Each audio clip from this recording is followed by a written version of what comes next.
How we looking? YouTube, we good? Yeah, I think we're good on Facebook. I just got the alert. All right. Yeah, I see your page. I don't see. How we looking in the group? There it is. Now the group came out.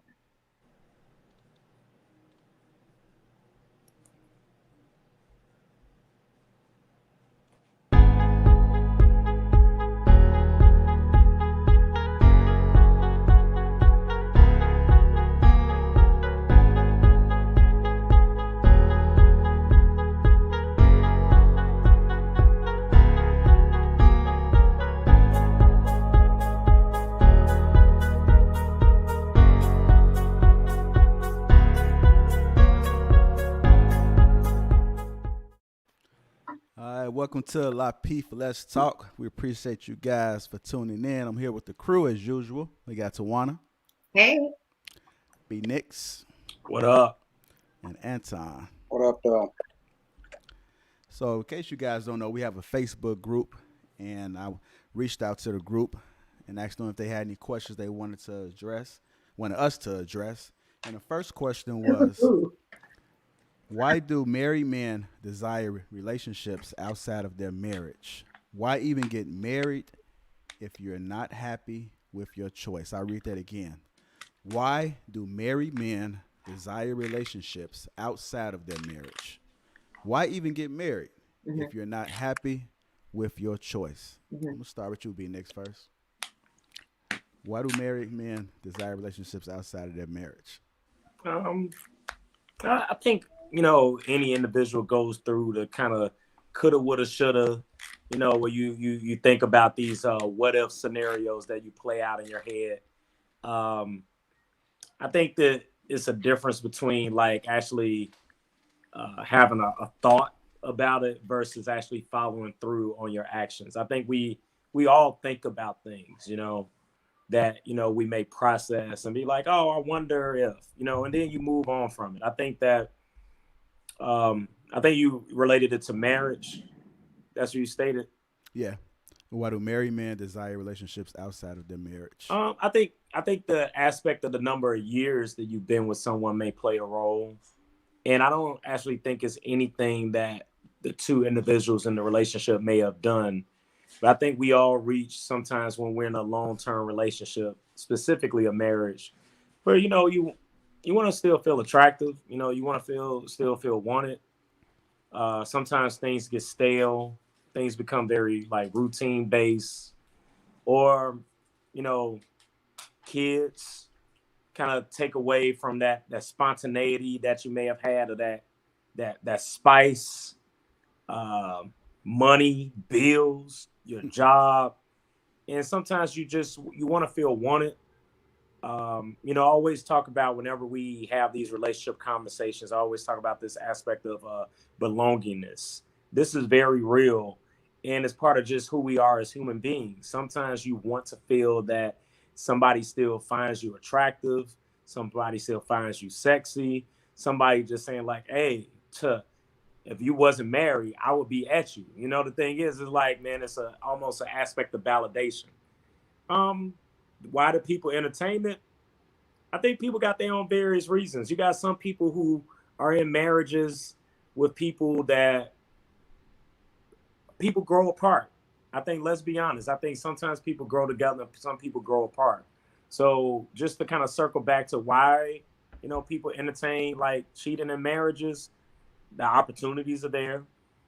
I would personally say that I think that it's almost like I can't think of the specific saying, but you know how like when you um, like you got something that's like in a glass and then you crack it open or whatever. It's like almost something that's forbidden that we almost want to see. Like, do I got what it takes to kind of touch something that I shouldn't touch? Almost like a kid. All of us, like you got your hand in the cookie jar. Your mother said something that you shouldn't do, and then there's this level of intrigue to be like, I just want to take a peek. But a lot of times when you peek, like you said, you get, in the cookie jar, you get your hand caught in the cookie jar. You just know for a fact I shouldn't have been trying to get a cookie right now anyway. So the thing is one of those that I almost feel that there is an aspect, and this may sound biased, and then we can move on to, others' perspectives. I feel that sometimes people want what you have, and they see that I want you to do that, but I want you to do it for me. I see how you have a marriage, or I see how you operate. You're established. You're technically what I need. Can you come do that for me? And the thing is, I think people make themselves available because it's like, hey, I want some shit that's ready made. We live in this almost microwave society, this immediate validation type of society. Instead of working on the dating stage and the grooming, whatever, it's like people always say that I want to be married, right? So the thing is, like, hey, guess what? This person already knows how to be married. Come do that for me. And I think there's almost this game that we play with ourselves, the person that's in the marriage, that being the man saying, yeah, I'm faithful, but I got more attention now that I'm married versus when I was single.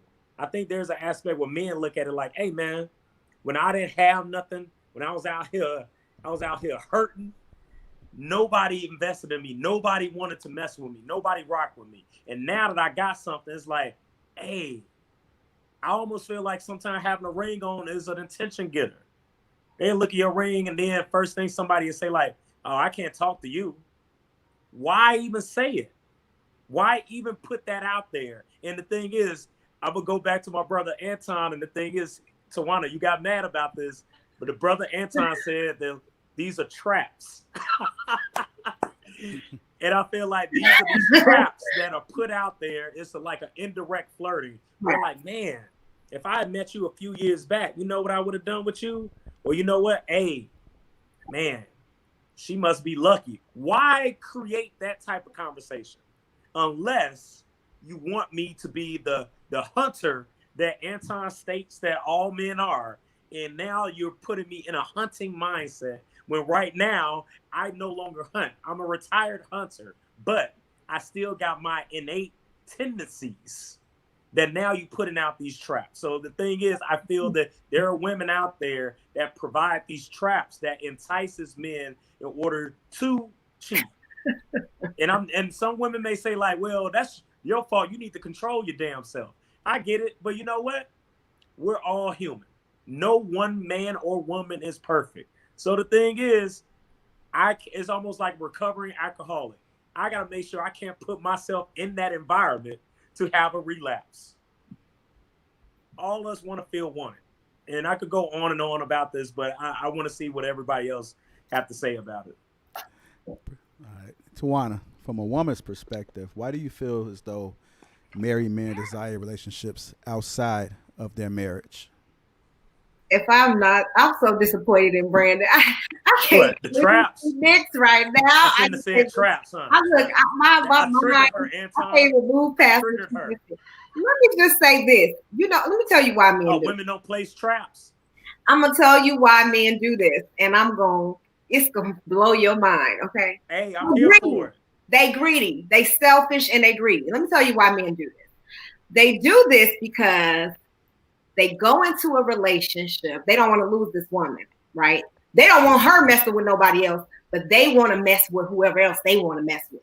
So what they do is they marry this woman, tie her down with the intention of cheating on her, right? Because they've been cheating on her the entire relationship. Premeditated? Oh yeah, this is like they've been cheating on her the entire relationship. So wow. So when I walk across the stage, I already know I'm You already know. You down for because most of the time y'all already cheating on the woman before that. And then once you get married, you're just doing that so she won't step back. You don't want her to go nowhere. You want her to stay where you at until you finish with what you call your little whole phase. But see, really it's not a phase because it's your character. It's who you are. And that's exactly who you're going to be for the entire relationship. And so when men are greedy like that, what they do is they marry you. They have no intention of really doing you right.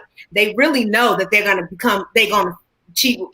And I'm not talking about what B-Nix described, these one-offs where it's like, oh, I have it. No. One-offs. Yeah, like, okay, like I'm out and it just happens, right? Like you ain't no man who just planned to do this, right? You at an event. You making it seem like it's premeditated. I'm saying that Listen, it organically happens. men who do this, who step outside of their relationships, I guarantee you, 9 times out of 10, have a history of doing that and have done it before they got married to this woman. They married this woman knowing that they are going to still cheat because she allowed them to get away with it before they got married. So they feel like, well, I'm definitely going to do it.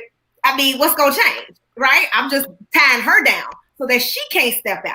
And so when they do that, they feel secure in the fact that she's going to be satisfied with the fact that, hey, now I'm a wife now, right? And so she's going to kind of navigate and move in that way. It's just selfishness. It has nothing to do with any of that stuff that B Nix was just talking about. No, I don't agree with that at all. I mean, you didn't really blow my mind with that, but that definitely was. Hey, you was doing the finger wagging. I don't know who you was directing that toward, but folks got extra passionate. What I was saying that it's such a simple response that it really is not that insightful. It's really clear why a man does it. It's like, I don't need to go that deep to dissect this situation. This is a real simple answer. You know what I hate? They are some selfish, greedy men who go into the relationship with not the best intention, and they already know. And sometimes, yes, there's intimacy issues. There's other issues that play a factor in why men do this. Yes, I'm not. You know what? I hate the fact that I put a lot of thought and effort into my response. I'm so mad. No, I do every week. I do. Besides the stuff I say I don't care about, but I really put a lot. And you can tell I'm thinking as I'm talking. You can see my facial expression. I'm going through the whole thought process. And you and Anton, y'all negate all that critical thinking that I'm going through to give you an analytical response, and then you just say like, "Oh, them are one-offs." Yeah, them one-offs. Them exceptions. That's not the rule. That's exceptions. You know, exceptions are always, that's what it is. It's a restriction. The rule is that he's a selfish, greedy person. So I'm not speaking to the majority. No, nuh-uh. You're speaking to that small minority of men that may have a good heart, decency. That small minority. For the most part, y'all know what y'all doing. You marry a woman, you already know you're gonna cheat on her. You know she gonna let you get away with stuff. You know she not gonna question you too much. You know I can go move around, do what I do, and you do that. You marry her because of the convenience of it, and you know that she doesn't make you happy. You do it. You know that this woman will not fulfill you sexually, mentally, stimulate you in no way. You know you're not completely 100% happy with her. So why did you marry her? Because you don't want nobody else to have her.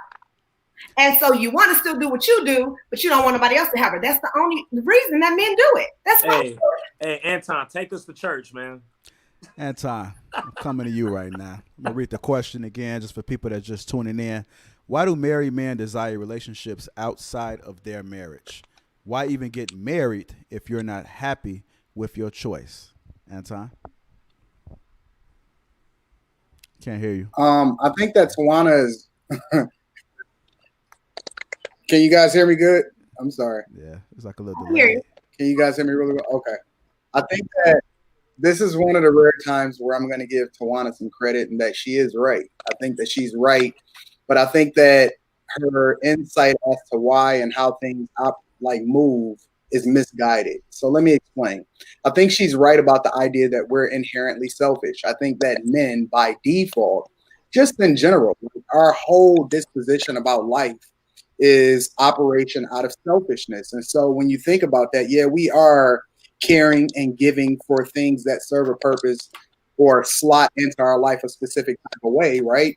But so like in that example, you can say, okay, we take care of our, men that are responsible enough to take care of their household. They're assuring that the people that's under them are provided for, so on and so forth. But inherently, the selfish part comes from our dedication to inherently conquer. Like we want to win in every single thing that we do.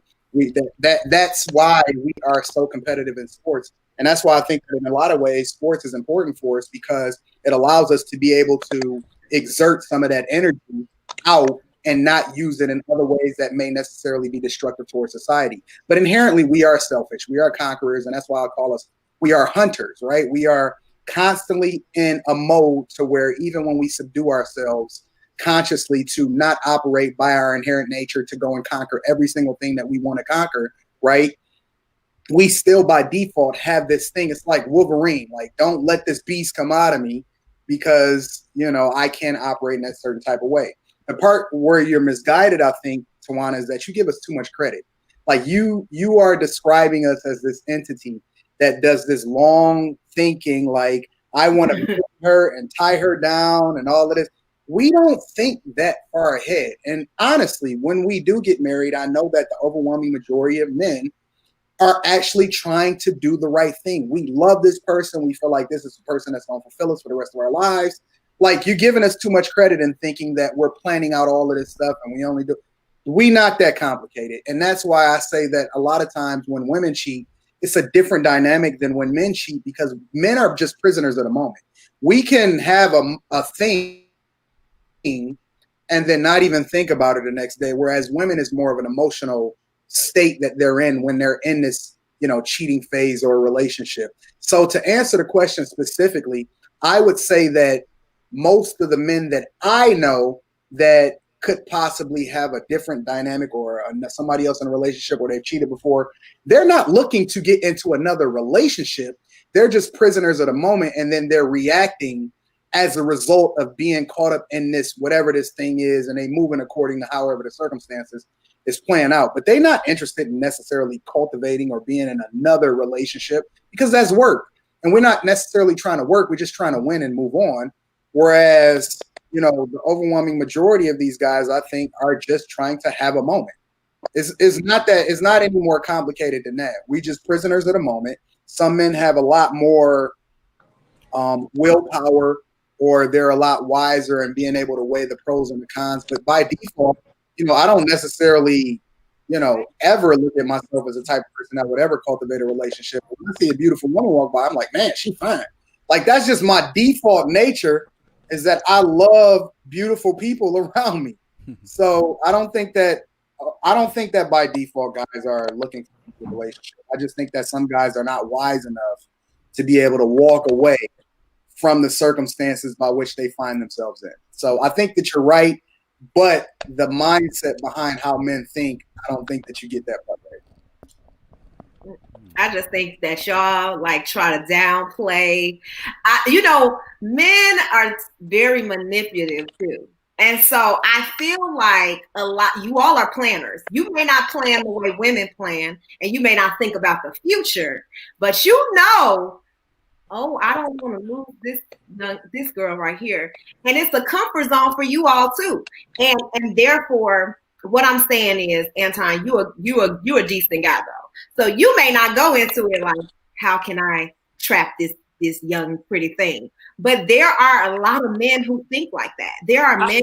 I would say this. I still disagree with the premeditated part, but I mean, I think there's an aspect where men like, hey, I don't want to lose what I got. And that goes back to just the competitive nature. I don't want to lose any money. I don't want to lose my wife. I don't want to lose my job. And that's premeditated. Well, yeah, but it's not from that lens. It's like I know it's not from that lens. Competition. I'm just calling a spade a spade. I think you're putting a little gloss over it and making it sound better. It's cool. But it is what it is. Some men are manipulative and they go into situations knowing what their intentions are. And knowing and hoping to get away with it. They have been.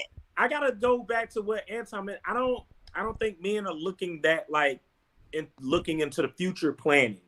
And that's why I slightly disagree with what you're saying, that like there is this other motive, this almost sinister part of like a larger plot. I don't think there's no subplot to this. It's just like, hey, you know what? I'm trying to compete. I'm trying to make sure I still got it. Like, I feel like maybe I don't. Hey, let me see if I can still pull a bag of chick, right?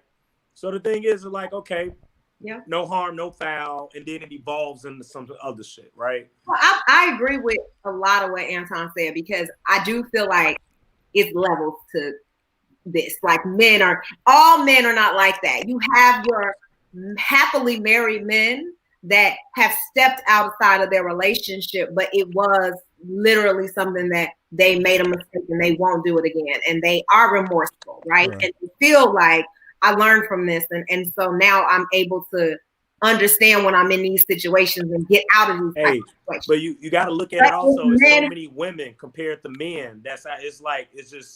It's 10 to 1.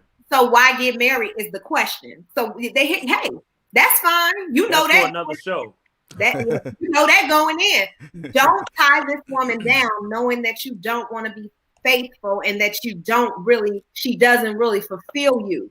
Because what men do is they marry the woman that fits the description of what they want, but not the woman who actually makes. But let's be honest. I don't really agree with that. Yeah, right. Like people change. In the beginning of the marriage stays exactly the same. Yeah. Like year 1 is the same as year 10, as same as year 2. I'm talking about all marriages. I'm talking about these men who cheat on their women and these one-offs. Because all marriages. These one-offs. No, because I believe there are good marriages out there with decent men who treat their woman with respect and who have good communication and relationships. But I do believe that there's a lot of men that desire other relationships and they have intentions of doing that before they get married. And I think that is their intention and that's what they want to do, especially when you have that desire.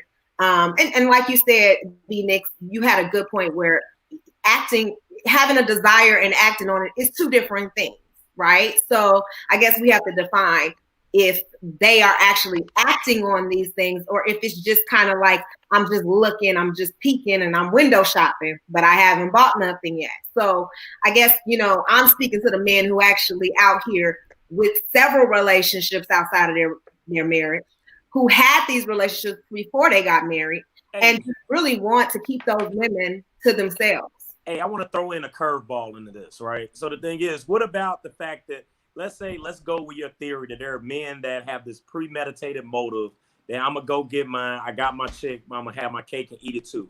Why are there so many women that allows this type of these situations to take place and are cool with it? That's not fair, B-Nick. I thought you were bringing the same energy from last show. I gotta play the role. That's not fair, B-Nix, because I think that I hate to do this because I know that this is not inherently me, right? But I think the focus should stay on men in this instance, and that we can't necessarily, or we shouldn't go down the rabbit hole of dissecting the actions of women as a result of it. Giving us a lot of heat tonight, man. And the thing is, I gotta. This is like part 1 of a larger story. It's nothing but the truth. You're the married person. You take accountability. Don't be trying to bring her in there. You're married. You're the one who are responsible for the actions that the violation that you do to your vows.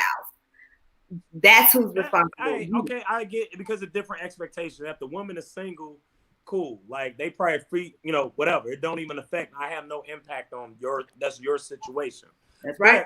But the thing is, and do she care? The marriage changes. Shit gets boring.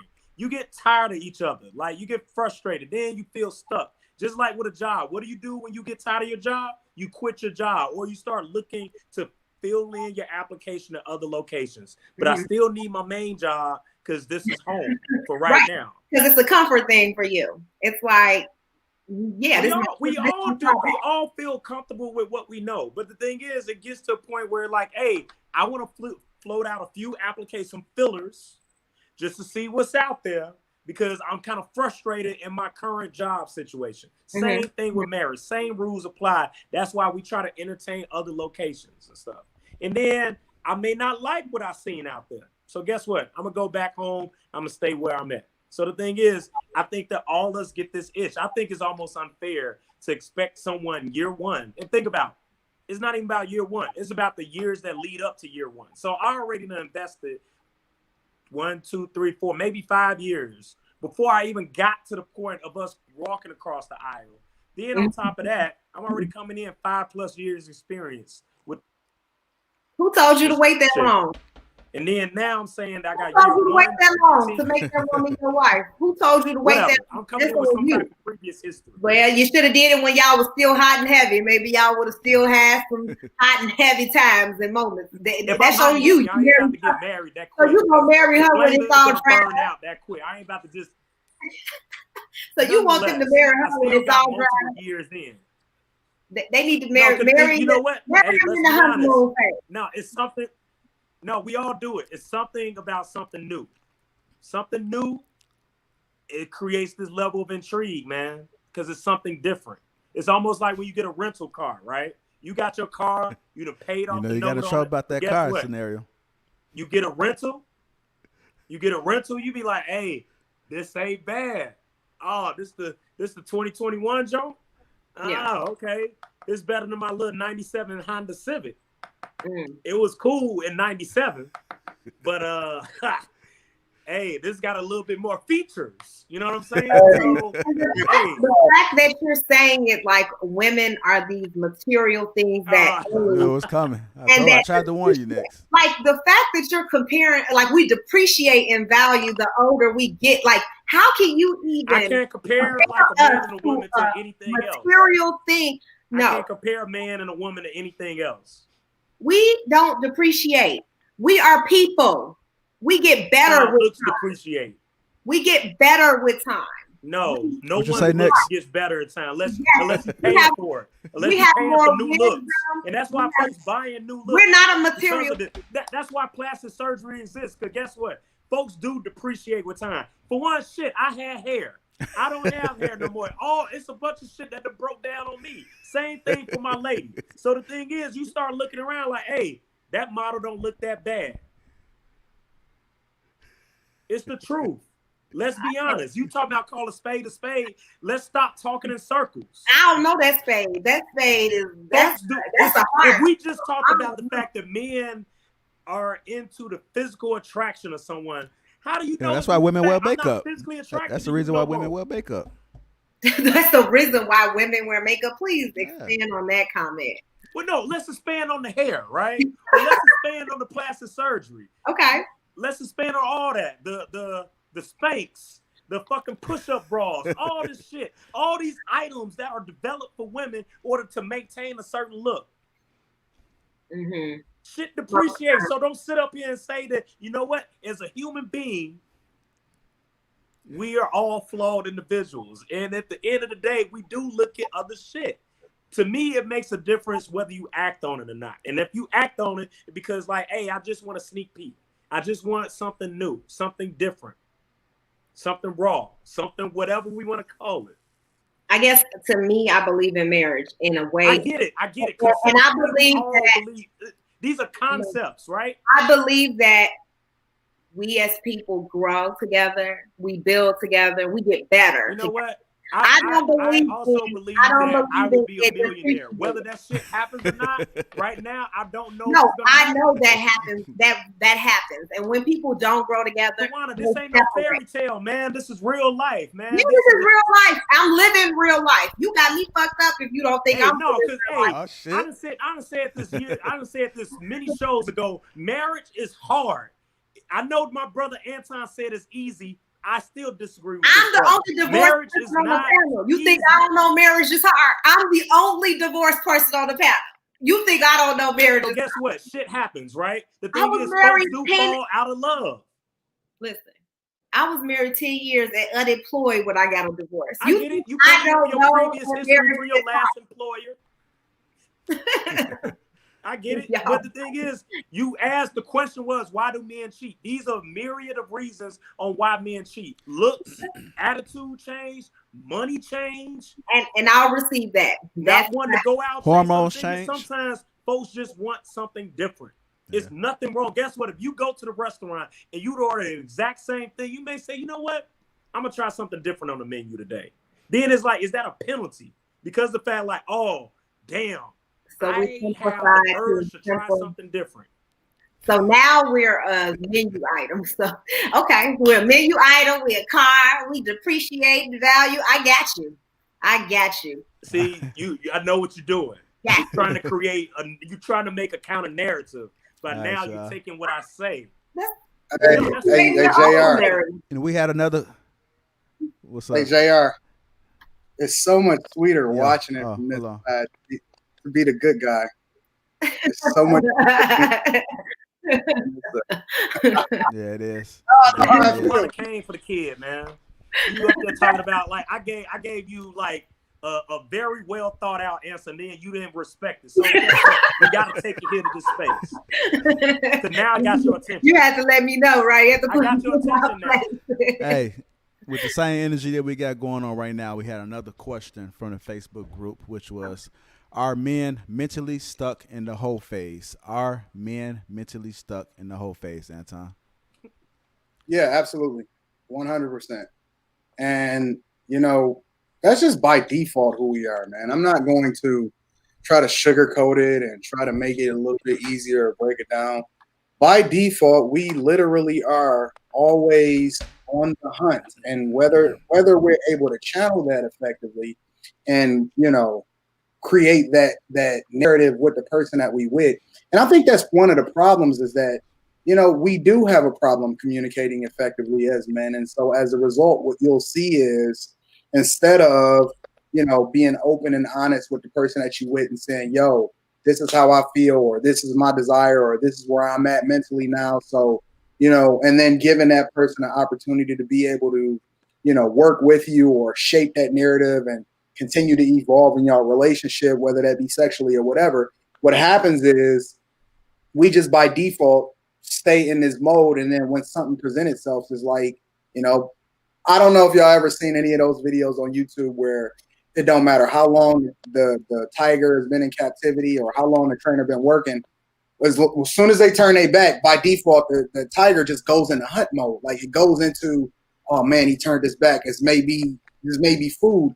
And we are like animals. Guys are, I hate to describe us that way, but we are inherently animals that, some of us are able to temper or manage how we feel or manage our actions in relation to how we may see things that come along on a daily basis, because it's like being a kid in a candy store. You can't just go and grab every piece of candy that you see on the rack. Like you have to keep in mind that this might not be healthy for me, whatever, so on and so forth. But internally, I think that we are mentally stuck in this phase.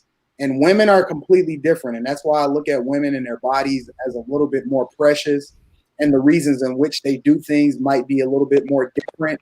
And they shouldn't be like men. They shouldn't have any desire to want to even be on equal footing as far as, oh, you did that and I can do that too, because you're a better person as a result of not operating in that mindset.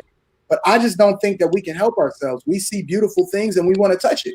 That's just who we are. We've learned not to touch as much, or maybe that might not be good to touch because that's going to turn into something else. But by default and in the inside, the overwhelming majority of us, if we're really honest with ourselves, we have to teach ourselves not to do the things that we see on a daily basis. But by default, we are perpetually.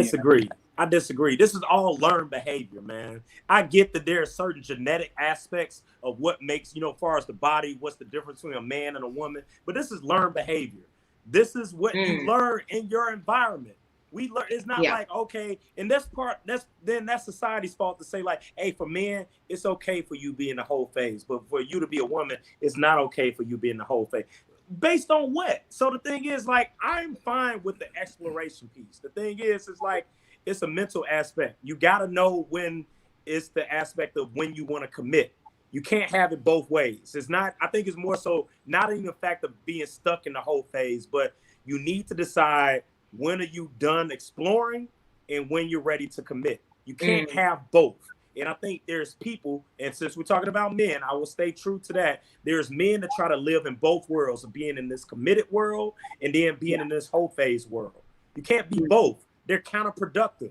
And the thing is, that's when you find people that live these double lives because they want to have it both. Because they remember when they was exploring. And I get it. Exploring is kind of fun. It's unpredictable. It's exciting. It's kind of like fun. And then you say like, hey, you went through this exploration for you to find the one that you want to commit to. Boom, now I'm committed. But then you look back at your former self to be like, man, Saturday nights used to be way more fun, But, way more but exciting or unpredictable. so when you take that into consideration, though, so like for me, I'll use myself as an example because I'm okay with being the open book. My whole phase is continuous. However, I've just learned to channel that to be with the person that I'm with. So if we take, for example, what you've indicated as far as like, oh, I do go out and I party with my chick, and she's like, we may create a dynamic where she might go into the bar and sit at a completely different end of the bar, and then I'll come in and just be kicking it and mingling with people, and then I'll work my way over there like, okay, I see what you looking fine over there. Like, I'll just create the narrative, or I'll continue to work within my sphere, or take my whole phase out on the chick that I'm with. But I have that thing within me that's always on that prowl, that hunt, the desire, like I'm extremely sexual, whatever. I just use that in a more positive way to enhance the relationship that I'm in, versus using that on something that may not. I get that perspective, and I think we're kind of talking the same thing. Where you made a choice, you made the commitment though. But I'm still a hoe. I'm still a hoe, but like in every way you want to call it. But I am. My thing is that like it's just it's just one of those you still made a commitment, because I think folks got like, far as whatever we define as traits of the whole phase. Let's say we out, we kicking it, we trying to holler at people. I admit, I never liked that shit. That was a learned behavior. You feel like you gotta go get it. I gotta go holler. Like if you remember back in the day, you would go to the mall, you go to the club, you spend the whole time at the mall chasing women, right? The thing is, that shit really is low-key not enjoyable, because you go through this, because out of the 5 numbers you did get, you probably got turned down for 20. So the thing is, your average, unless you just that guy on that particular Saturday, that means you got all these numbers that particular day. So then guess what? Then you go right back to the mall that following Saturday, and then you go through this game, right? This competition, right? The thing is, the shit is very laborious. It's very tiring. Is very demeaning. If you really think about your average, you may not be batting 500 that day. You may be batting more like zeros. Yeah. And the thing is, you gotta, and we do this as adults. We go to the club, right? We're talking over loud music, can't sit down, uncomfortable. You drunk, so you just try to make it drunk in order for you to feel like this is comfortable. But try going to the club sober. The shit is not entertaining. But yet you still feel you got to do the chase. Like, chasing takes energy, and for some people, they love it, right? Yeah. For other people, I admit it, I did it, I never enjoyed it. I felt it was something that was almost like it was a rite of passage shit that we all have to do, and then you get to a point, some people get to that point at a more younger age than others, but then you get to a point like when somebody finally say like, the guys say like, hey, I think I'm ready to settle down. That's because niggas is tired. They tired of this game that they play, and really to impress other people that they not laying down with, man. The persona, the car, the clothes, the outfits. It's expensive. I can spend that money on one chick. Right.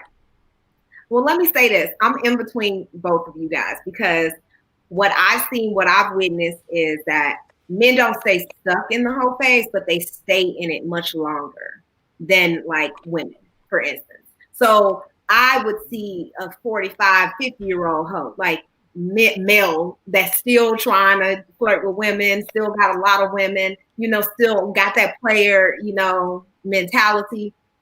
And I just see that so much more often than I see women staying in that phase. Like, so a lot of what Anton said to me makes sense, because it does seem like it's innate, or like, and also it could be just taught, like a learned behavior. So I feel like I'm in between you guys, because I've witnessed men just not being able to flip out of that. Like, that's just who they are, or they say that that's just who they are, right? They have to have a lot of women. They just constantly hunting. They're just constantly after women, and they need different types. And some men don't even have a type. You can't even tell who they are attracted to. And just me, like, as a single woman, if I walk in somewhere and there's men in the place, like, most times they looking, right? like married or not. I don't know. You got on gray leggings? You know, hey, sometimes I do. Sometimes I do. Sometimes I got some black leggings on. You know, you Oh, get, yeah? you know. Oh, yeah? I just feel like that's, you know, just innately, you know, men, like you said, are natural hunters. And so even if they are married or in a relationship, you know, they're, you know, most of them are going to like look. And yeah, it just There's takes nothing wrong with looking, though. It just takes y'all longer to get out the whole phase, though. It takes y'all longer to not actually. Well, you know what? Can I give a variable to what you just said, Tawana? I feel that men also, we are almost allowed to be in that phase longer because that's why you keep saying something about a woman allowed all the time. You keep saying that. What? He didn't say women. He said that you guys are allowed. Right, by the women, right? By the woman, right? Society, society. I'm not talking about gender. I'm saying these women are just weak or something like that. They just keep. I know. See, you try. I know what you're trying to do. That's not what I was trying to say, brother. You said it about 3 or 4 times. You said it last show. It's the truth. It's society. These, you know, I don't want a woman to allow me to do this. I don't want a woman to allow. I want her to call me out on my shit. That's what you said. These are norms. These are societal norms. And the thing is, if a man is allowed, like Tawana, you mentioned it, as far as just the physicality, right? All women aren't necessarily looking for the physical aspects of a man. Men lead with the physical aspect. So the thing is, I may be not the guy that I used to be, but you may not even be, I still may be viewed as attractive to you without you looking at me from a physical aspect. Men strictly are looking at physical before I even engage in the conversation. Men would not even engage in a conversation with a woman to even offer a look if you aren't physically attractive. Right. There are women that would entertain and which this expands the window of a man's whole phase because they're like, guess what? I don't look that good, but I do have this to offer. I got money to offer. I got a crib to offer. I got a car I got these material things that I can make up for. Right. Huh? You got that there was a bunch of ugly dudes out here, man. And the thing is like the fact that we are still able to be leveraged to say that, you know what? Women would say that, hey, I still find myself attracted to this man based on what they represent. The whole more holistic approach. A man is going to be like, hey, bro, how she look? We don't even get into personality yet until months in. Once we finally say like, hey, she actually funny. Hey, Tawana, she actually cool. Well, maybe I'm a man because I got to be attracted to you. I can't do it. But I think that there are certain aspects. I have never dated somebody that I'm not physically attracted to. I have never just dated an ugly guy that is got a lot of money. Like, no, everybody got preferences, but the thing is, folks got preference. They got skin tone preference. They got weight preference, height preference, all these different things and stuff. You know, so the thing is, it's just that's more up to each his own. But like you said, some men, hey, it may be like, hey, if it's grass on the field, I'm playing. That's what they do. Right. But the thing is, it has to be something to them in which they find attractive to even initiate the conversation. I'm going to create just a clip of B Nix and his sayings. If it's grass on the field, I'm playing. All the things that B Nix be saying, I'm going to just do a compilation. Hey, you call it the B Nixisms. I would love it. I would love to see that. Hey, the B Nixisms. And you know I'm consistent. All we need is a picture of you doing something, real like.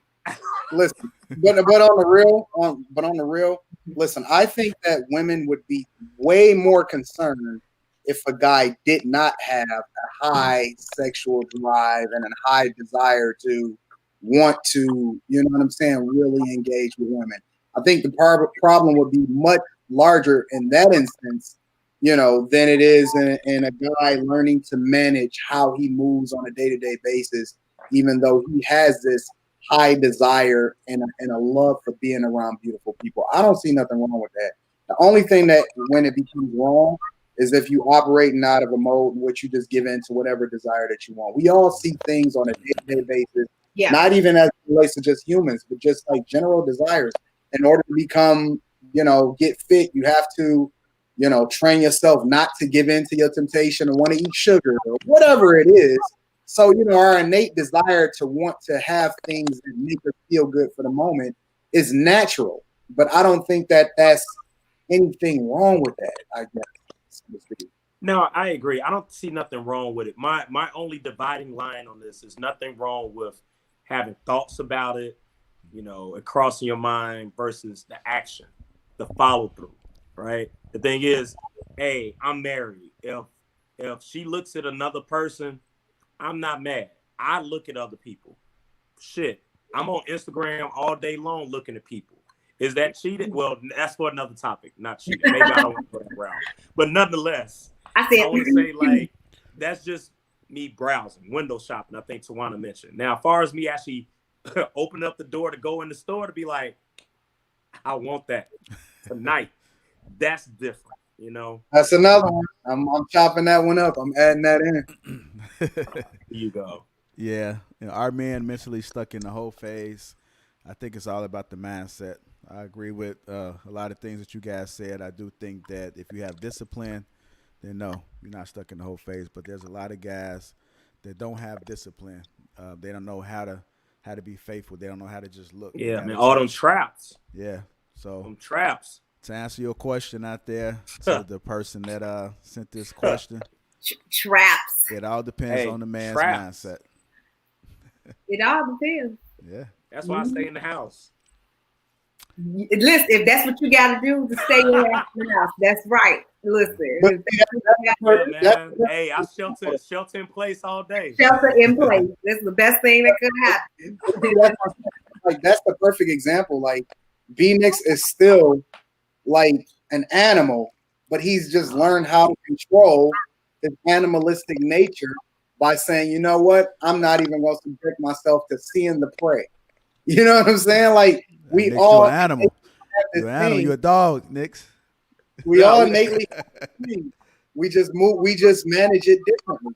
I think Tawana got some of that in her too. What I got in me?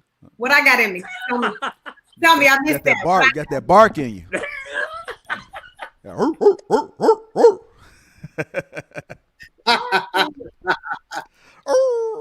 Next. I'm just no, because then if I say something, then it's gonna be another comparison group that you're gonna feel a way about. So I'm gonna let it be.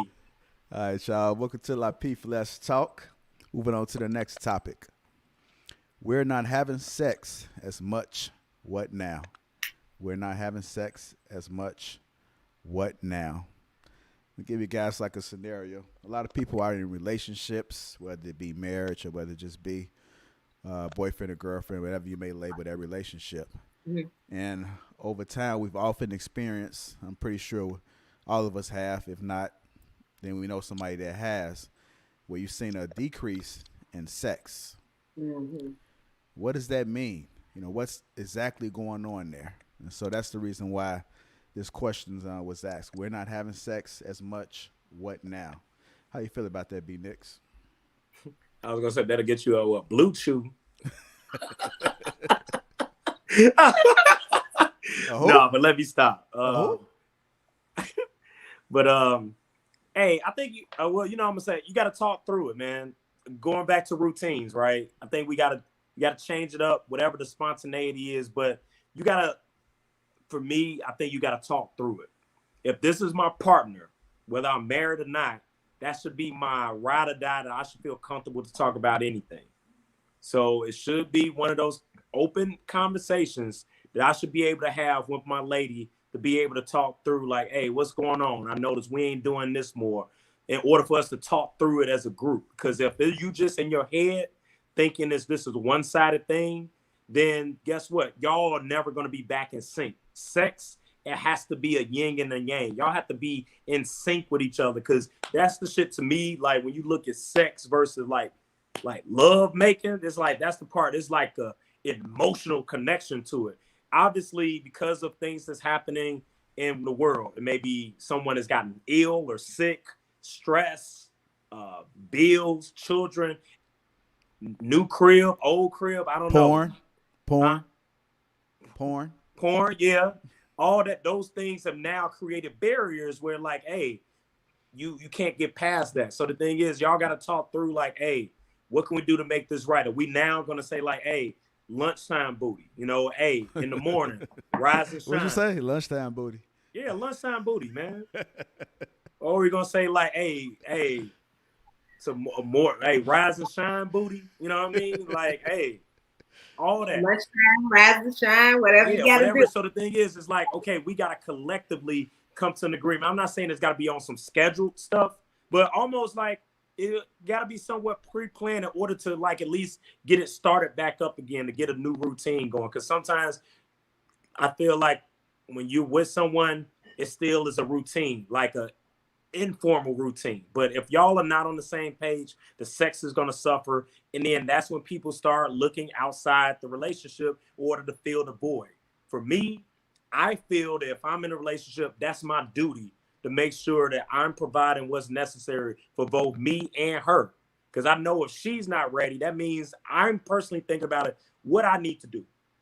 I need to talk about it, but also need to step up. For one, hey, folks got to get in shape too.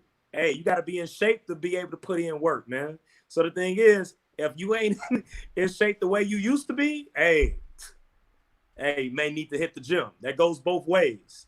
Next thing is like, hey, it's the time of the day, work. There are certain things on some psychology stuff, right? The bed should be used for two things: sleep and sex. You know what we do? We eat in the bed, talk on the phone in the bed, watch TV in the bed. Your body, we also got to pay attention to our bodies that, you know what? It's a cue. Guess what? Your body is used to you eating in the bed. It may be like, oh, it's time now? I didn't know. Because usually this is the time that you just chill and watch TV. So those are the things we want to really, but it can't be one-sided. It got to be both ways for you to first be able to talk through the situation. And I know it's going to be embarrassing. You're going to feel away. Folks feel uncomfortable having this conversation about complications in the relationship because of sex. But you know what? It's all worth it. Because if you keep this in your head, it's going to become a distraction. Because now you're going to have a resentment against your woman. You're going to feel like, oh, she's doing something on purpose. And that's why people start accusing people of cheating. Because then it'll be like, what? You got somebody else that you find more exciting? All that. And if you can't talk about it, hey, I don't know what to tell you. Anton, the sex has decreased in a relationship. What now? I think that B-Nix hit on a lot of the things that I had thought about. One of the things is that I don't have a TV in my bedroom at all. And, I take away all of the distractions from when I'm in my bedroom. That's number one. Number two, I think that, and I'm going to hit on a few things. The second thing is, you said it, JR, and porn. Like, I realize and understand, and I had a conversation with some of my young dudes the other day that, I don't watch porn. And I think that what it is that it desensitizes you to what's going on in real life for men specifically. And guys don't even realize this, but you get desensitized. And you can tell by, if you look at the way in which people start to search for it when they first discover it versus where they are later on in their life. When they first discover it, the desire was very, very simple. Now the search has become very, very, changed, fetish like you can see the progression and the being desensitized based off of porn. Another thing is masturbation. Like, I don't masturbate, not even a little bit. And a lot of that, and it's another conversation that I was having with my young guys, is because you condition your brain to think that something is happening more regularly than it's not. And a lot of guys, not all guys, but a lot of guys can solve their impotence or their desire or their ability to be able to get themselves up into a position to be able to have sex if they let go, masturbating, because you condition your brain to look at sex a specific type of way, or your body to think that you're getting it more often than you're not, ultimately affecting your drive in that specific area of your life. So, when you think about all of these different factors and characteristics and the idea that we have the ability to be able to get all of this stuff at our fingertips, literally, whenever we want to, however we want to. The last thing that I'm going to hit on is people, and B Nick said it again, I think we are completely aligned on this, is your ability to drive or desire based off of or putting yourself in the same mindset of not being relaxed, similar to how you were when you were single. Like when you were single, you was grinding, you was in the gym, you was getting fresh, like you was actually putting in the effort to be able to go out every day. And again, this is why I've always said from the beginning of this podcast that I don't say my wife, I say my chick, because I'm conditioning regularly, every day, all day. I'm conditioning myself to look at my wife as though I'm still dating her. So I'm chasing. The chase is the thing. Sex is 90% mental. Other 10% is the easy part, but it's 90% mental. When you think about foreplay, all of the effort and the work that gets her worked up before she ever even sees you, you already got her in a space where the desire is part of it. It is 90% of it. So when you think about all of these factors that go into how you're being affected and how you move on a regular basis, porn, masturbation, what you do in the bedroom, similar to what Nick is saying. Do you work out? Do you like the fact that a guy goes to work every day is desirable for a woman? That makes her want to give herself to you in a lot of ways. So, it is a lot of different things I think that goes beyond just communication. It's more than just saying, yo, we not this or we not that. A lot of that can be modified or it can be changed based off of your own actions on a daily basis that can determine the desirability from not only your perspective, but from your partner's perspective also. Yeah. What you got to say, Tawana? Can you guys hear me? Yeah. Oh, you were talking. Go ahead, JR. No, I was going to say, read the question again. We're not having sex as much. What now? I agree a lot with what Anton had to say. I do think that there's certain things we have to stay away from when it comes to ourselves. I think with guys it's more mental. So even some of the things that a woman could say or could do, could have like a potential of just throwing us off. So I think that men have to be focused when it comes to giving full attention to that woman, and also everything that's going on within their lives, making sure that they're 100% focused and being able to, give that woman the attention that she needs. So, Tawana, we're not having sex as much. What now? What do you have to say about that? Like, I mean, this is the first time I'm like, B Nix and Anton both hit some excellent points. I guess I'll speak to specifically like how I feel as a woman and just what I know about women as far as, what you guys said about masturbation. And a lot of articles actually say, to women, not to use dildos and not to use toys because it does actually make you unable to climax or, be fulfilled sexually when you have sex with a man. And sometimes that will, change your perspective on, your man and how well he can please you because you feel like, I got this toy and this toy is doing these things for me. And then, you have this unrealistic expectations of your partner, so just to add to everything you guys said, and also like the times when I have not been, want to be intimate is mostly when I don't have an emotional connection to the dude. Like there's something missing emotionally for me. And so a lot of times with women, like if we don't connect with our men emotionally, we can't do it.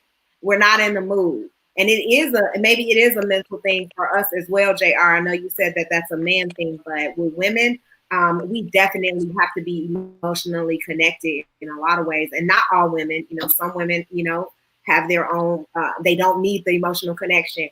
But me personally, like I need an emotional connection.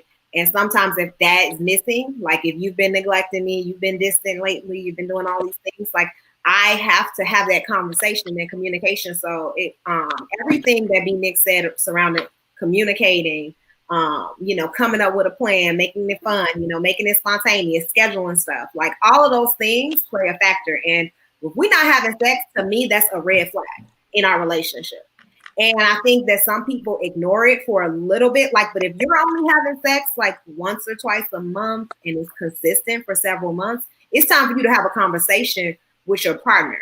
And we miss those conversations. Sometimes we just ignore it and, we act like it's not a big deal and we take our frustrations out on other ways and we don't really address the elephant in the room, which is why are we not being intimate? What's going on? What are you lacking? What are we lacking? And it can be a blow to your self-confidence too. And so sometimes it's embarrassing and a lot of people don't like to bring it up.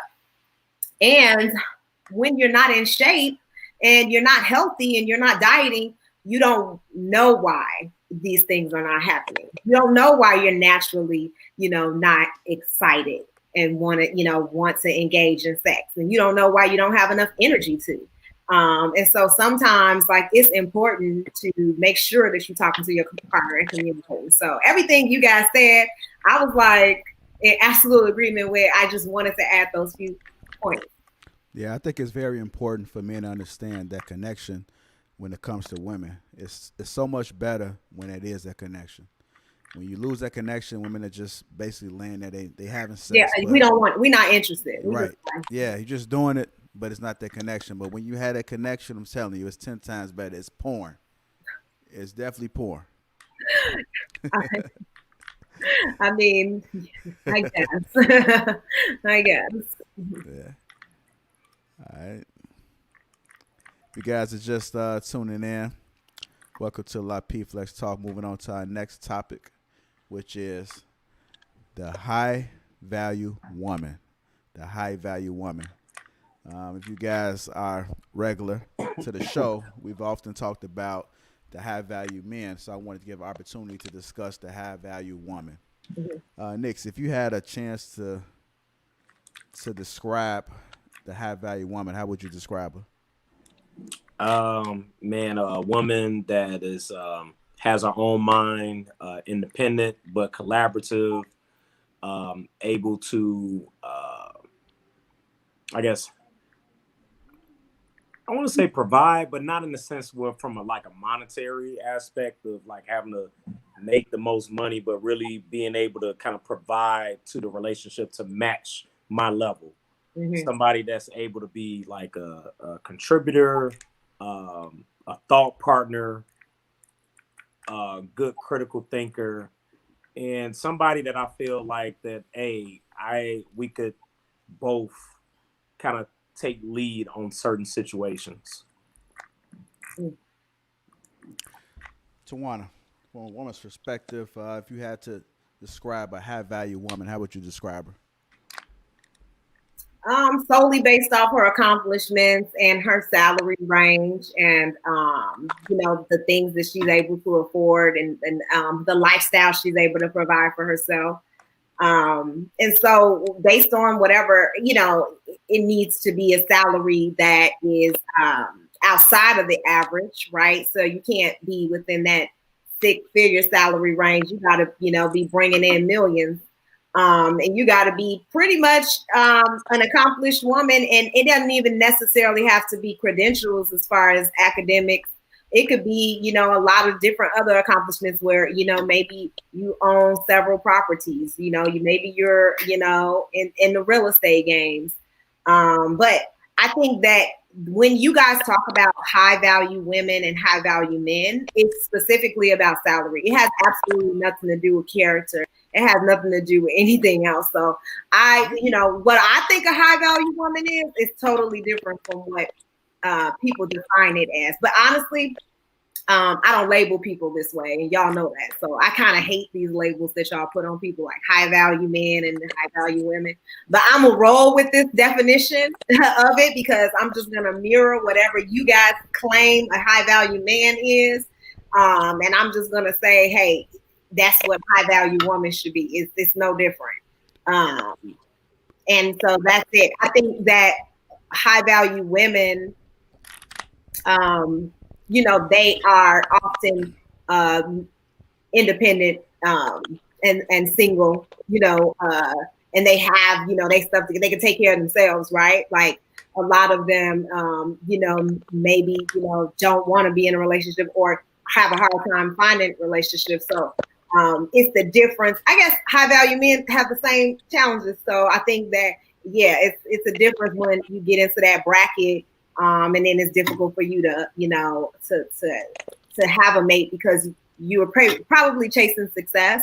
You're more so concerned about, developing yourself and becoming you know, basically putting all of the effort into, making sure you are doing your best. So I don't know. I guess that's my value. So if I heard this correctly, you said it's not about character when it comes to a high value woman. No. Okay, that was actually my next question, which is how important is character to a high value woman. But before we get to that question, I'm gonna move to Anton. Anton, what makes a high value woman? So before I even answer this, I just had a question for Tawana. So why do you have a problem with the labels? Like, because it seems like on the flip side of that, it's almost like, well, we don't have any problem labeling men or labeling women trash. You know what I'm saying? We can identify when we see people that are garbage and we'll label them, but how come we don't want to label it on the other side of it? Because it almost seems as though it's like, because I label somebody high value, it makes somebody else less than.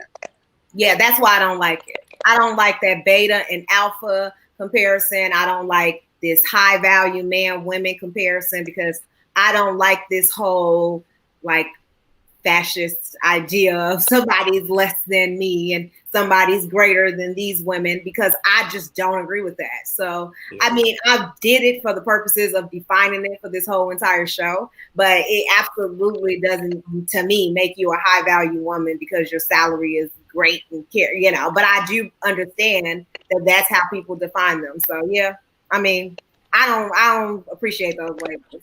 I think they're silly, but let's go ahead and we rolling with the show. It's called High Value Women. Let's roll with it. I think of high value women, and I guess I'm gonna approach it a little bit differently because I like to be very, very direct, especially when it comes to being differentiating people in certain groups, especially as it relates to men and women. But I think this is a good subject to talk about, and I define high value women according to what I think that men are looking for in these particular type of women. So I look at a high value woman as, number one, she's beautiful. And when I say beautiful, I'm not defining it as it relates to they look any specific type of way, but she's the very, very best version of that. If she can she really takes care of herself. She puts in an incredible amount of effort into her look. That's number one. The second thing is she got to be fit. That means that she's putting effort into the gym and she's doing the work and she's doing the things that separate her from just a normal everyday woman. Third, I don't necessarily look at a high value woman as a woman that actually brings money to the table. However, her ability to be able to earn as well as add value to whomever it is that they would marry is significant. So as a result, they are an asset or they upgrade or they add value to whomever it is that they, come to the table with. In addition to that, the ability to be able to be a great mother. I think that you can't be a high value woman without the ability to be a great nurturer, which is the innate ability of something that a woman have. I think that men can learn to be nurturers, but just by default, women are better nurturers than men.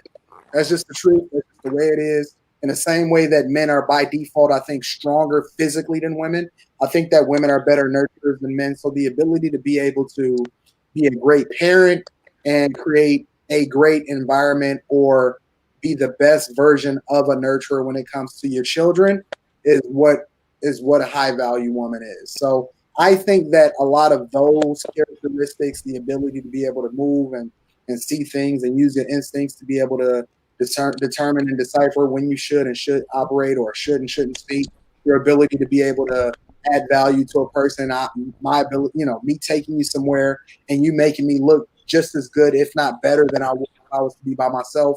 One of the reasons why it's important, or they always advocate for whoever is running for president, to always have a spouse. And that spouse has to be or upgrade or add value to whomever that person is. You've never seen a single president, not in our lifetime and not ever in history. So the ability to be able to be a high value woman is adding value to whatever it is or whomever it is that you're aligning yourself with, in addition to being a great nurturer, especially as it relates to children. And then last but not least, being the best version of yourself from a physical perspective. That's what high value men look for. And I think that it's just that simple. I don't think it's any more complicated than that. Hey, Anton, would you say that a high value woman would be higher than a high value man? No, absolutely not. Not even a little bit. See, and this is why I don't mess with this whole high value stuff. Because then y'all get to say, okay, so this is the thing that I don't like about it. You all are saying that a man. Who is you all? You, your whole panel. Okay. You guys are saying that a man defines what a high value woman is, but then women, we don't define what a high value man is. A man is basically defined by his salary, which is not okay. And then secondly, you guys are sitting here ranking basically saying that a high value man has a higher value than a woman.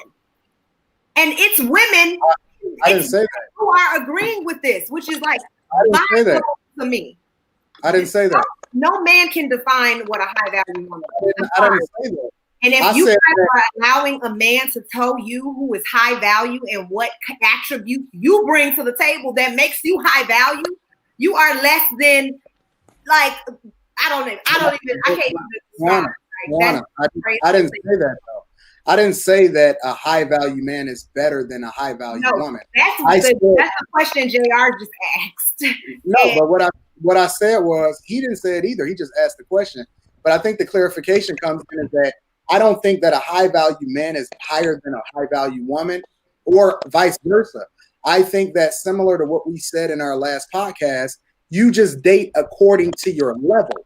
So, for example, a person that I would consider a high value woman, I would not suggest that she date a basic guy because he does nothing for her. He does not align with her, and he is not in her bracket as it relates to the type of man that would warrant this type of woman. I always relate it back to church, and I say that people pray for a spouse.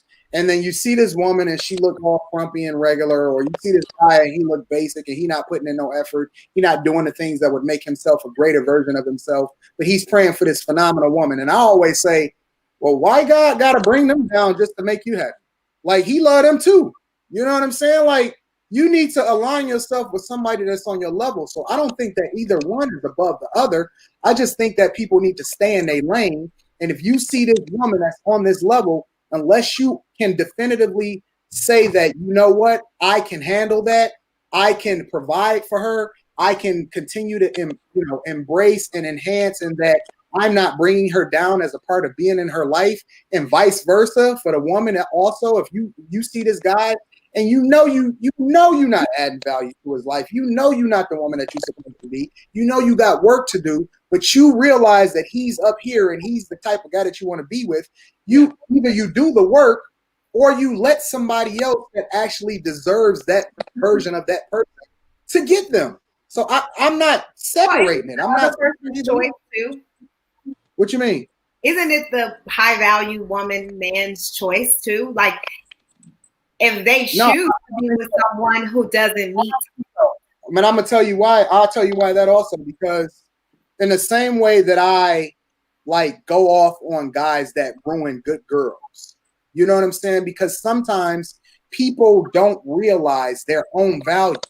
People don't always realize their own innocence or their own greatness yet. And then there's people that deceptively manipulate and take advantage of others and ruin them when they could have been a greater version of themselves. So I think that is just as much personal responsibility and how you affect others. Even though we say it takes two to play, right? There still is a level of personal responsibility that you have to bear and how you affect and impact other people. Yeah, but I do think that, you might not consciously go into it feeling like, oh, I'm not good enough to date this person, right? Or I'm not good enough for this person. So you just really are in the relationship exploring just like them. Maybe because you have so much stuff that you got going on to unpack, you may ruin their lives in the midst of it. But I don't think that's the intention. But that's okay, because I really don't kind of rock with this whole high value men women idea. You know, I don't like to group people. I guess I don't want to use I don't care like B Nick say, but you know, I don't know if I care about this like that. I don't group people like this. I think this is ridiculous. The reason that we have to is because in life, everybody does not deserve a participation trophy. There are levels. There are certain people that work harder than other people in certain areas. And you can't just have what I have just because you are you. You have to define yourself according to the level of effort that ultimately that shows in the results. And that shows, you know what I'm saying? If somebody works out every single day and all I do is go home and eat ice cream every day, I can't say that we are on the same level physically, yo. Like it might not sound right to say that he's a better physical specimen than I am. But the truth is that this dude looks like somebody drew him. You know what I'm saying? But see, I can understand that, but that alone doesn't make you a high value person, right? That alone, that is one thing that contributes to you being defined in your definition as a high value, but that alone would not put you in that category. So that's why I don't agree with this. It's like, how y'all comparing people and making people but you can't disagree with it just because it makes people uncomfortable. I don't disagree with it because it makes me uncomfortable. It makes me uncomfortable. That's why I disagree with it. Putting women in a box or men in a box and saying to me that these type of men, if you check off all of these things, you are considered a high value man or you are considered a high value woman, and you need to distinguish yourself from other women. That's a problem for me in general. Like I don't agree with that. Wait. When you go out, before you had this relationship that you in right now, you knew that there were certain men that were below the standard by which you would allow them to even play any type of role in your life. Yeah, but I would not call them low value. No matter what you would call them outwardly, inwardly, and by your own actions, you separated people and put them in a box. Just because you don't want to like verbally say it, don't mean that that's not what we do every single day. I don't do that. I don't put people in a box. And I know somebody that I'm not attracted to and I'm not interested in, and it could be for a variety of different reasons. The unattractive box. He goes into the unattractive box, right? Me defining myself as high value and comparing myself to other women gives me no more confidence, and it doesn't do anything for me, like socially. It makes me feel no way to be like, oh, I'm a high value woman, and I really take no pride in a man telling me that. So that's my thing. I just don't take any pride in that. But guess what? If you were unhappy in life because you wasn't able to acquire the things that you felt like you deserved as a result of your own actions, that would motivate you. You being able to find, I'm not where I'm supposed to be, and I need to be a higher value person. You would push yourself to get there because you understand that there's a certain level that you need to get to in order to be able to acquire the things that you want out of life. That's not separating yourself and putting yourself in a box. That's just clearly defining where we need to be. And I don't understand why we so uncomfortable as a society with defining, there is a first place and a second place. There is a third place and a fourth place, and second place is the first loser. Like, that's a real life thing. We need to stop giving out participation. I just don't look at life like that. I don't do that. That's naturally, I can't just be like, oh yeah, this person is below me and I should be higher than them because I've accomplished this, that, and the third. And I've accomplished a lot in my life, but I just don't believe that. So hey, B Nix, I want to ask this last question. How important is character when it comes to a high value woman? To me, that's one of the main variables. I know that Tawana gave a different definition where we were talking about, solely from finances, but I think I was clear in my response where I was saying I wasn't looking at it from a monetary aspect. I think that being of high character, high IQ, the way you're able to carry yourself, and that's why I was mentioning more so the aspects of somebody being a thought partner, critical thinker. I need someone that is able to think independently on their own, but is able to then complement what I'm trying to do. I think that there's people out there that really are dependent upon other people in relationships in order to call the plays, in order to make the plans, to find a ways to make the money, to and like that's fine. I get it. Some people like relationships like that. I don't. I want someone that I feel like is like-minded. I don't want somebody like, and that's why I'm kind of split, because the thing is, we're not saying that somebody that's is high value is less than, but I feel like high value for me is that you're able to match my character and really be a complementary piece. Because in some cases, like I think that people are with people that they are less than, in which they want someone that's less than, so I think it's like, I don't like the aspect of high value, but I think that I was quiet because I changed my mind the way that we described it. It's like, okay, yeah, I want that. I may, and if you describe it that way, it's like, I may not, like, I'm more open to it. I may not call it that, but you don't call it that, but that's what it is. And if men are defined similarly, people are trash. Because men are defined, high value men are defined by their salary bracket. And I disagree with that. I think that it should be very similar in what you just described. But because that's the way high value men are described, that is the reason. No, that was Buddy on his show. That's right. That was all him. Description, man. But I'm saying, but if we're going to define high value women on this level, I agree. If a man is defined on that same level, and that's how we see a high value man, then yeah, I would agree with that definition. But all of this salary, men are defined by their salary, women defined by their heart and what they offer to a man. I don't have time for that. That's crazy to me. But go ahead, y'all can, whatever y'all like, put yourself in a category, make you feel better. I don't know. It don't make me feel better. So yeah, that's just me. I don't know what to say. Sorry, I might offend a few people, but I don't really care at this point. Church. The church. All right, and don't worry, I don't care what Tawana said either. And you know what? We don't be caring what each other say, and we move on. Yeah, that's what it is. You know what? I don't care what Anton says either, but I hate your delivery, and I think I've said that since I first met you. I have a pet peeve about this delivery. I hate your delivery of information. So I can't. A lot of times I can't get past that the content is not necessarily what you said, but how you said. That's always my biggest argument when you answer. Yeah. Welcome to Lapeef. Let's talk. On that note, if you guys just joined us, moving on to our final topic, which is my partner wants to be around me 24/7. I said it again. My partner wants to be around me 24/7. So this is a conversation that I've had, a little sad conversation that I've had with several people. And a lot of times, to me, I feel as though how you enter the relationship is how it turns out to be. A lot of people feel as though that they have to be under one another. I don't agree with that. I feel like everybody needs their personal space. I feel like you have to get out and, do you, so to speak. And I mean, it necessarily means you have to be disrespectful to a relationship, but I do believe in the power of actually spending time with yourself, doing things that you like without your significant other.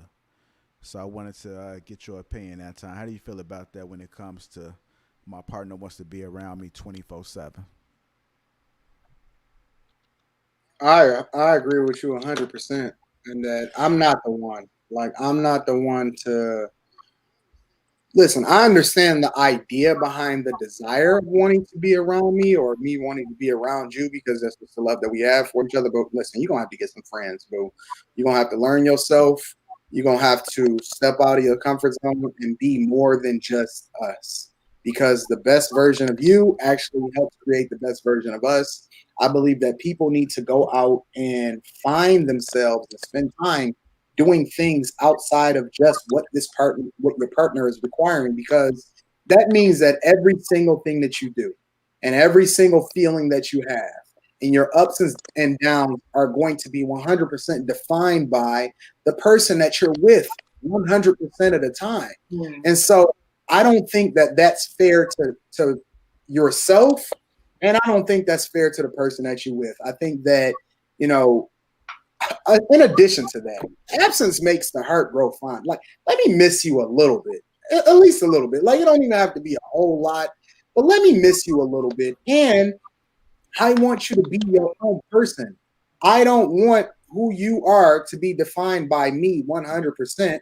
Right? Of course, I feel like we are awesome as a unit. However, I want you to be a phenomenal woman, and I can't help you be a phenomenal woman in every single way because I don't understand women to the extent that maybe somebody else may help you become a better version of yourself. You may need a mentor that don't even look like the person that you are. You may need, a trainer, and I can't help you in that specific area or avenue in your life. So you need to, honestly, I believe that people need to. Now, there is another side of the spectrum where people get too extreme and then they don't never want to, they just want to check in once a month. You know what I'm saying? But at the same time, you got to have temperance in everything, and too much of anything can be a bad thing. I don't care if it's the healthiest thing in the world. Too much of anything can be bad for you. Hey, Nix, I had one of my guys was in the car with me, and he was like, "Man, I gotta hold on, don't say nothing. I gotta call. I gotta call her. I gotta let her know that I'm with you." So, do you feel as though it's a trust issue when it comes to the woman wanting to be around the guy 24/7? I think it's a security thing, possibly. Sometimes, some people feel that they have to be around you to feel secure that you're theirs and that, they have no other fears. But I think that like acting out of fear, behaving out of fear is not sustainable. Mm-hmm. It's annoying. It's a turn off, and it's probably not going to last long. But don't get me wrong. I've seen people, friends of mine that like they're there as a tandem. They're lockstep all the time, with with their matching T-shirts on to go to Great America. That group, right? So that's not me, So I think that I want to make sure that I'm with someone that is not like that. I feel like Anton mentioned it in our earlier segment. I talked about high value or whatever we want to call it. That I want somebody that's an independent thinker.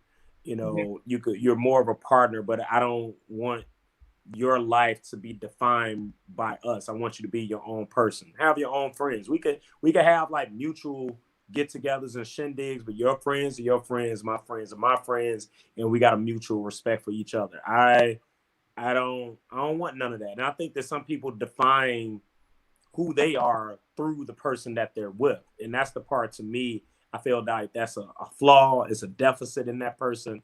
And honestly, it's some esteem issues, the security. So it's not just the security of like from the aspect of like cheating or something like that. It's like a insecurity they have of defining who they are as a person, that they feel that they have to be around this person to define who they are, that is, and what's their life purpose.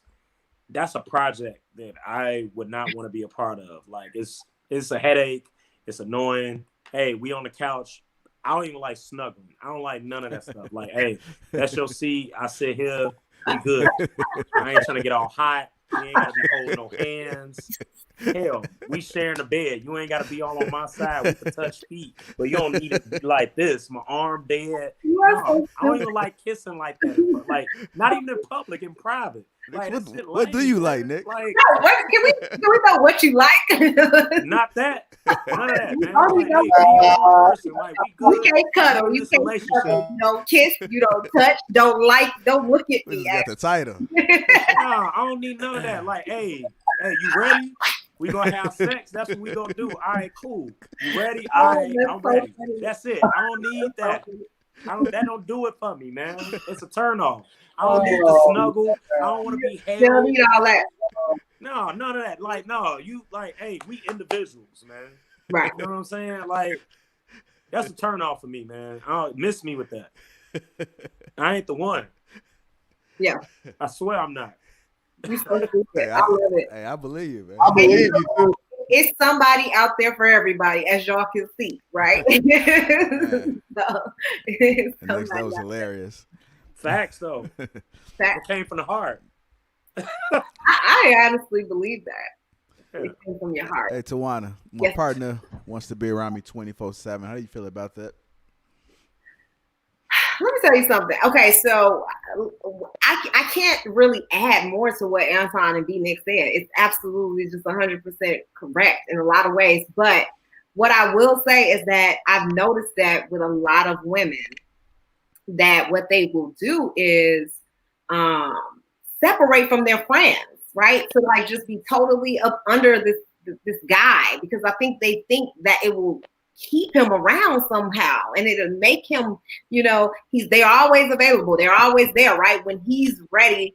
And so yeah, they essentially turn their lives to just be centered around this relationship. And it's so weird to me that women do that, and like literally will stop hanging with their friends and stop interacting. And it's been many women just in my personal life, or just women that I've noticed that's done that. That's why I'm speaking to women, because I just don't know a lot of men who do that, who separate their friends from their friendships. Most men, they maintain their friendships throughout their relationships.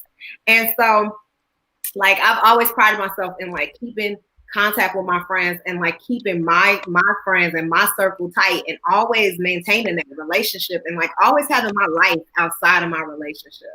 And I just think it's so important. And it's like, why, like some of my friends struggle with relationships, and some of my, my close knit circle, they struggle with relationships because they really center themselves around that person, versus like having your own life and just like having that person kind of learn about you and fit into your life. So it's so unhealthy to be in a relationship that is 24/7 centered around someone else. Like, you have to have your own life, your own hobbies, your own desires and wants and needs. And so I absolutely think that is a codependent relationship. It's very unhealthy. And I've seen it on both sides. Like, I've seen men who constantly want to be around women all the time. Like, you want to be all up under her. She needs to come everywhere with you, and you got to know where she at 24/7. And when she's away from you, it's like you got to call her 5,000 times to see what she's doing. And even when she's just with like friends or family. So, I've just seen that unhealthy codependency, and it is really just something I don't know why, you would want to create that space for yourself. But some people do.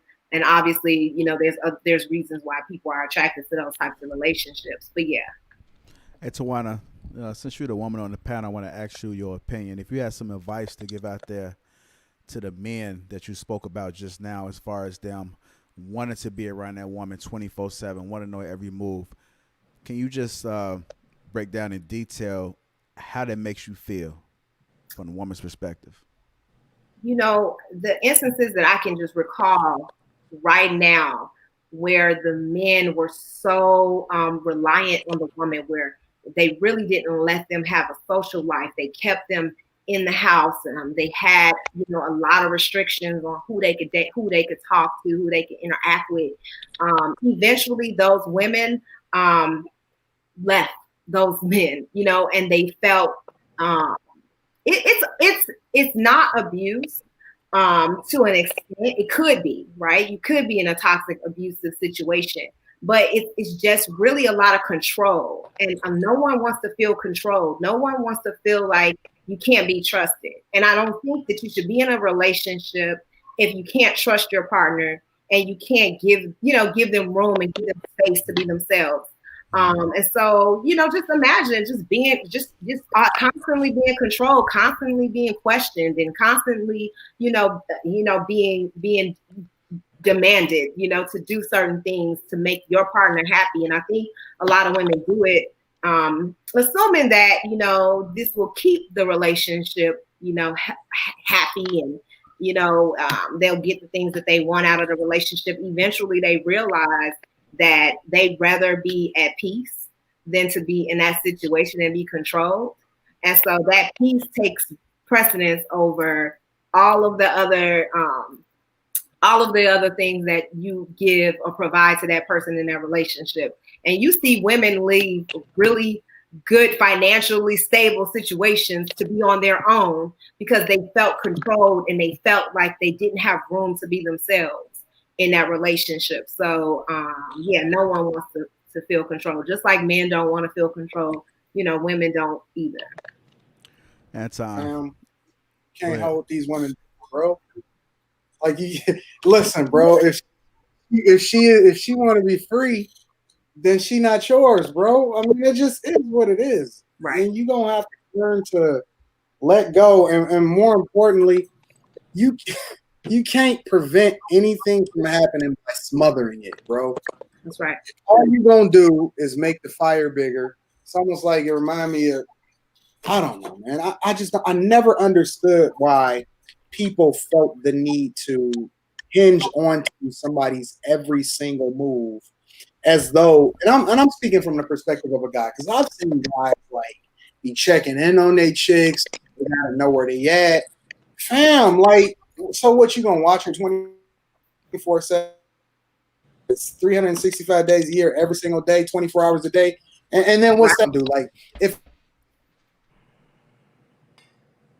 I want to be a woman that's actually my chick, like somebody that I can see myself as a life partner with, or somebody that I want to have a relationship with, then that means that I want to be able to trust them.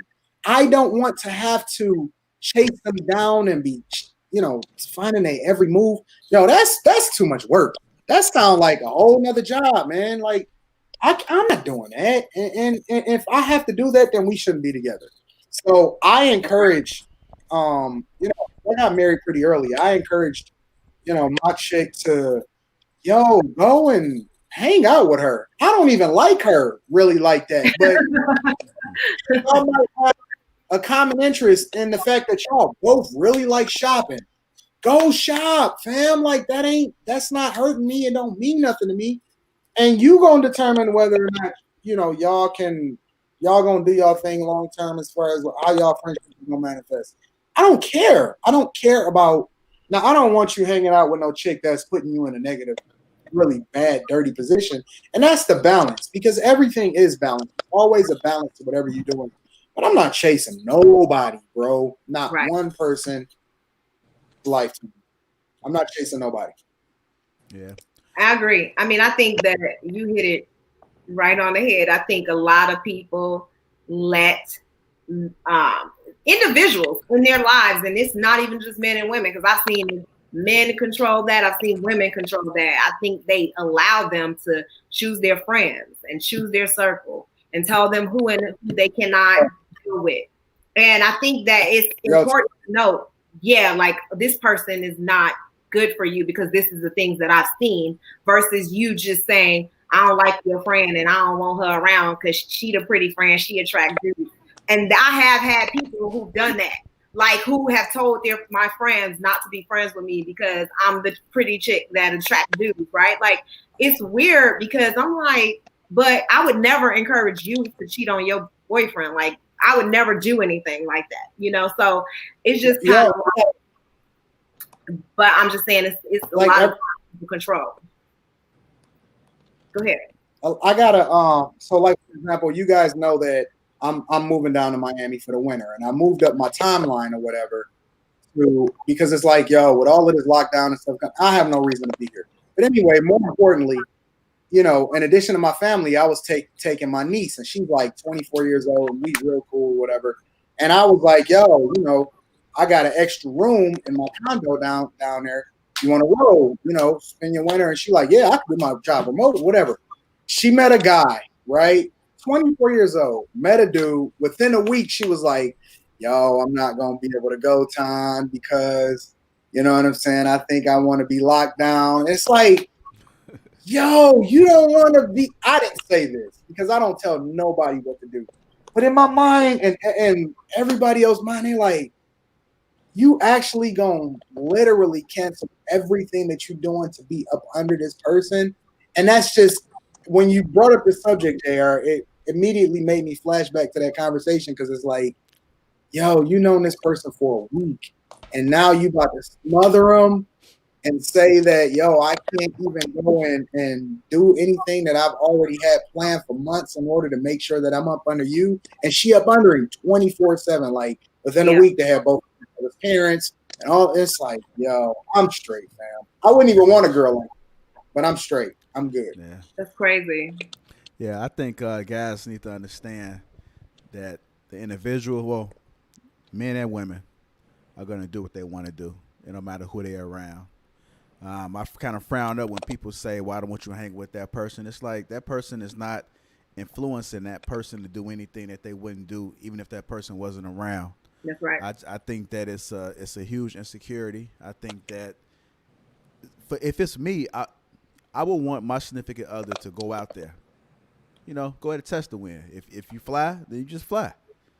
At least I know what type of woman that I have. You can't hold her. You can't hold her hostage. If she want to be free, let her be free. You can't. It's too much stress. Like Anton said earlier. Just imagine following somebody every move and living your life. It's just too much time, too much energy that you could be doing something else. So I mean that 24/7, and then the people that's not going out, that's not doing them, that's missing out on trips with the guys or spending time with their friends or just getting a breath of fresh air, even picking up a new hobby. I encourage you to do so. You don't have to be up under that woman 24/7. Man, I understand how it started. It don't necessarily mean that you got to stay that way. Yeah. Tell it, communicate with it and say, hey, I want to get out. You can't be trying to creep up to the room and, hey, the guys want to do this long ass, sorry reason as to why, you trying to get out the house. Just be one like, I want to get out. I need a break. I need some air. I want to breathe. I need to move. Right. That's only going to make you a better person. So I encourage you, anybody, a woman or man, to step up and say that. If you have trust issues, believe me, it didn't start there. You've always had it, and it's always been there. Let that person breathe. If they're going to do something, let them do what they do. Listen, I go to the store at least once every couple days just to get away. I be gone for like 2 hours. I mean, sometimes, I need just some space away from my kids and everybody in the house. So it just is what it is. Like, I have to do that. And if I do not get to go to do that for like a couple hours, I would probably lose my mind. So I feel like that is necessary. And same with my man, he have to leave. He be like, look, I got to go somewhere. I don't care where I'm going. In the pandemic, I got to leave, and I'm like, cool. We all need our space, so, yeah. I agree. All right, you guys. Thanks for tuning in to Lapeef Let's Talk. We appreciate you guys tuning in. Until next time, we out. See y'all.